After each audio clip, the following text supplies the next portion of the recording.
And with that, what up, Tyvus? How you doing, my friend?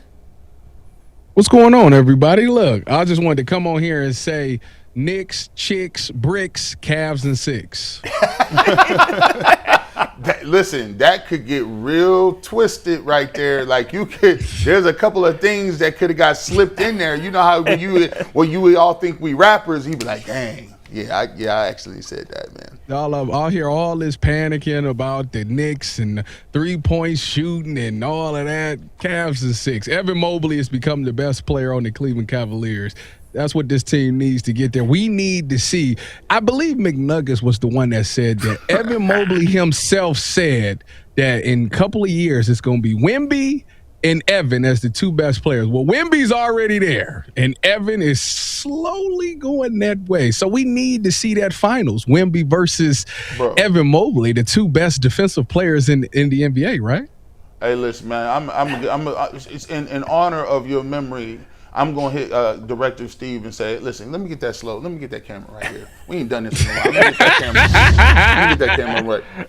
Tyvus, you said if we can get 75% of Wemby, the Cavs are not losing the rest of the year. Did you see what that man Wemby did yesterday?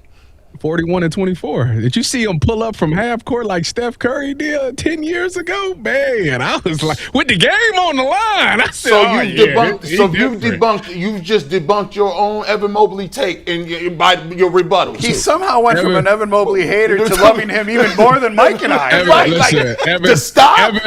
Listen, ever since I've been down, listen, y'all didn't threw salt on the wound on Evan for like 2 years, and it didn't work. And the moment that I started hating Evan Mobley, clearly he watched the show. Because he's been like, you know what? If Tyvus is saying this about me, I got to check it. I got to get it together. And ever since then, he's been taking off. So I got to applaud people. I'm also going to be one of those guys that when you're doing bad, I'm going to tell you you're doing bad. When you're doing good, I'm going to tell you you're doing good. So I'm now back on the Evan Mobley train. What? What's the problem?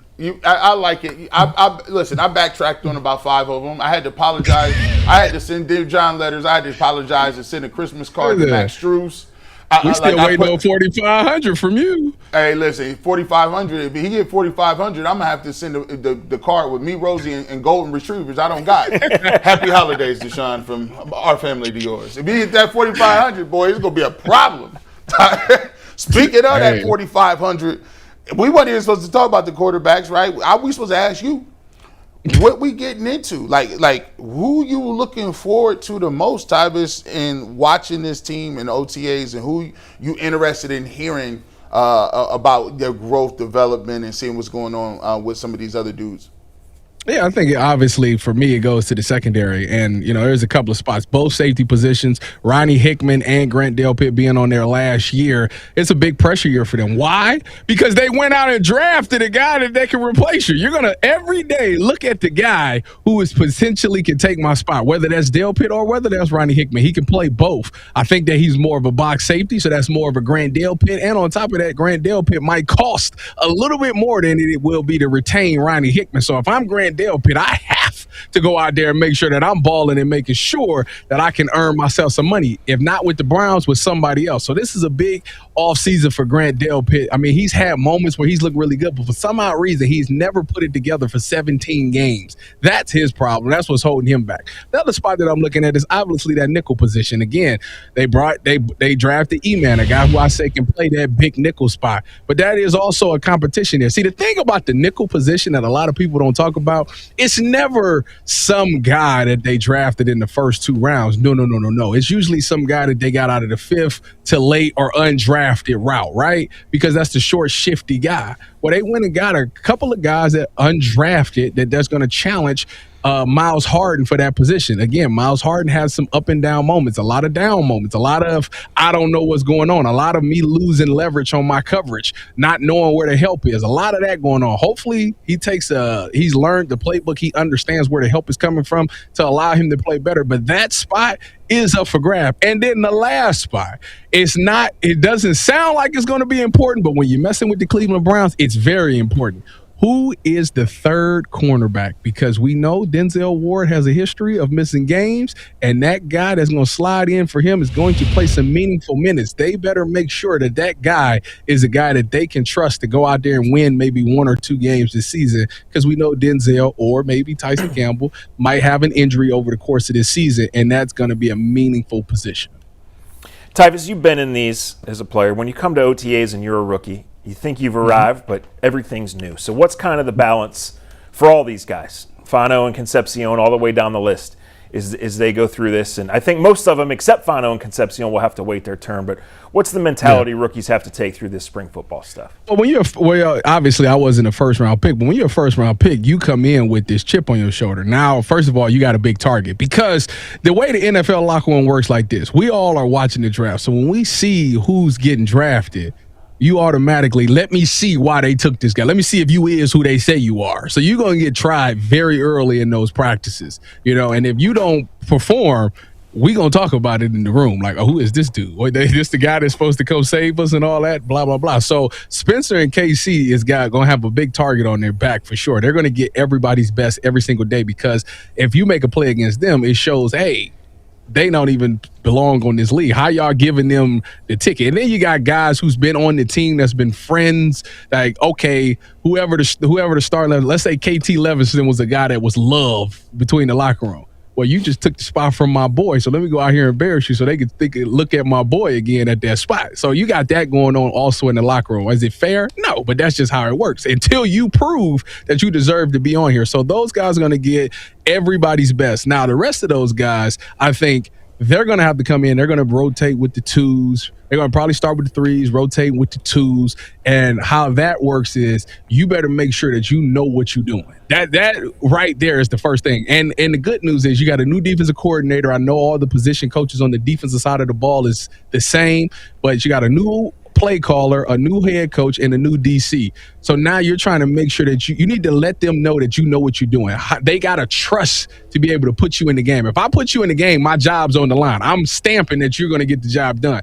Best way to do that is to show me that you know what you're doing, that you're going to be in the spot that you're supposed to be in, that you know where your help is. That's what these young guys have to be able to excel at. And then obviously the special teams, but that's something that you'll get closer to once preseason start. But make sure that you're giving great effort on that special teams. Get a great relationship with that special teams coordinator. Tyvus, I'm just thinking on the offensive side of the ball, they may have 100% attendance at OTAs. They better. Joel used to skip, right? Mm-hmm. Mm-hmm. So I'm just wondering, because I was going to ask how much of an install can you get to if not everybody's there? But then I started thinking about it. I actually think everybody might be. Zach, do you remember time? Well, Jenkins won't be participating, so your starting center won't be there. Okay. But will be there, but not there. But yeah, I mean, no. Most days they should have 100% on offense. You would think. So how much install then? I guess do you just go? You just treat this like it's a mini camp or 100% training camp, and you just go?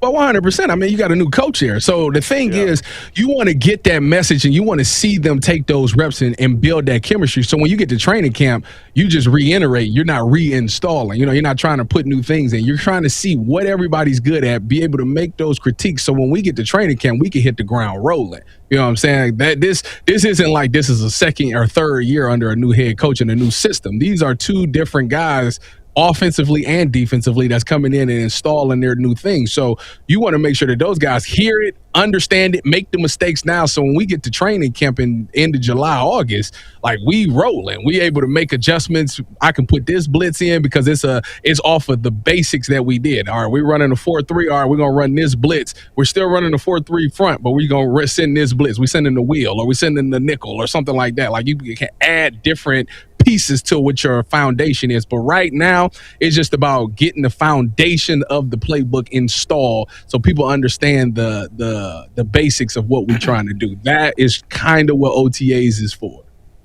Tyvus, I used to always hate when you had new coaches, because the new coaches come in and they like to play Hunger Games.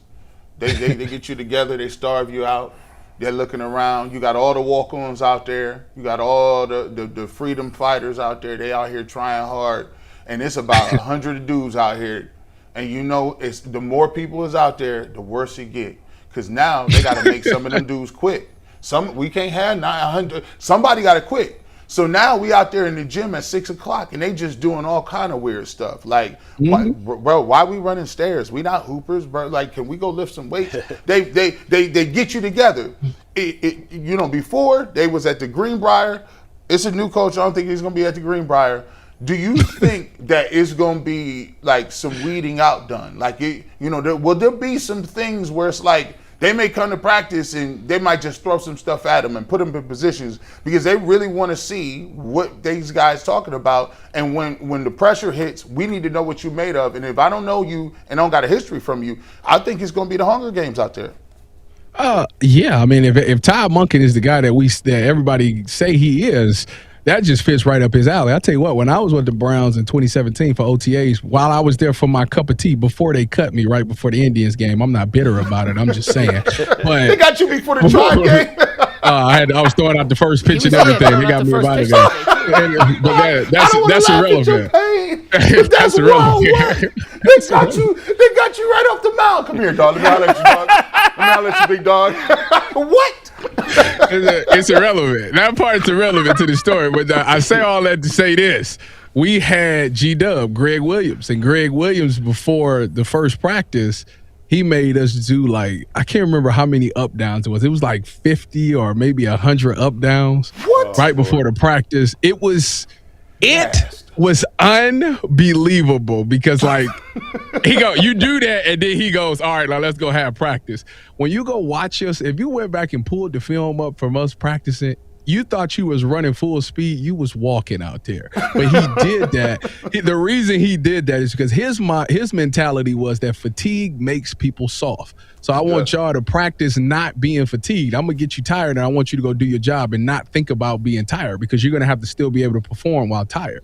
It was crazy stuff like that coaches did. That was one of the things that I endured when I was in the NFL. So I can imagine that there's going to be some change-up, some curveball thrown into it because you got to test people out. You got to see where their mentality is. You would think that these are grown men that's been in the league for a few years. You wouldn't have to do that. But if you remember, I think Zach was the one that pointed out that our roster will be made up predominantly of first and second year guys. So you got to get these guys disciplined and being able to play when they're tired, especially those first year guys. And I think it wouldn't be bad to throw a curveball in there. They'll be fine. But if they fall and buckle, then you know what you're dealing with for the season. So let's get it out the way now.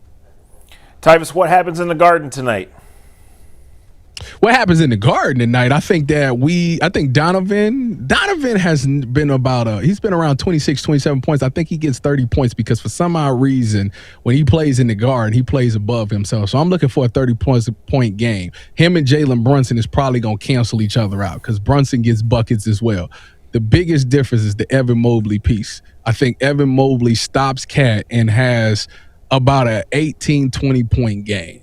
James Harden going to get you about 13, 14 points, something like that. And my man, Sam Money Merrill, who I told y'all was going to be the X factor, he ain't dropping 23. So take him on the under because that's not happening. But he going to hit two crucial threes that's going to swing the momentum. That's all he is. He's a momentum shifter. When you think the Knicks is about to run away with it, boom, Sam Merrill comes in and hits a three to be like, hey, settle down.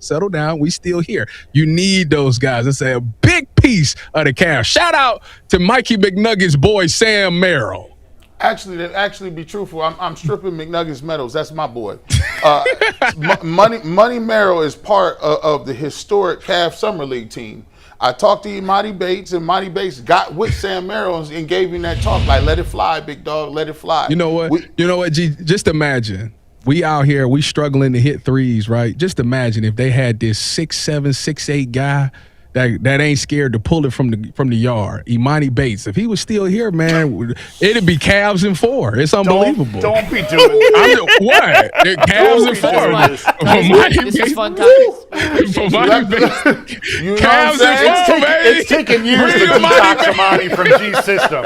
I don't want to start going through that again. Tyvus, you crazy. He saw it. He's like, no, don't you bring this up. We need shooters. Listen to Imani Bates' name every day for his summer, and I go, gee, he ain't going to play. Gee, he's not any good. Gee, he's not going to play. We need a shooter. Listen, Hey, I had to hear Imani Bates. Shout out Jason, to Imani Bates, by the in way. the G League, Imani Bates was the best thing the G League's ever Good. seen. Let him stay there. He can stay there. Woo! Shot, bring him and Evan Mobley's brother back, man. Listen, I'm telling you, we cooking out here, bro. Tyvus, we appreciate you, my guy, man. We talk to you soon, man. I'll see y'all tomorrow. You're evil. Bucks. You're I evil. just said Cavs and 6, baby.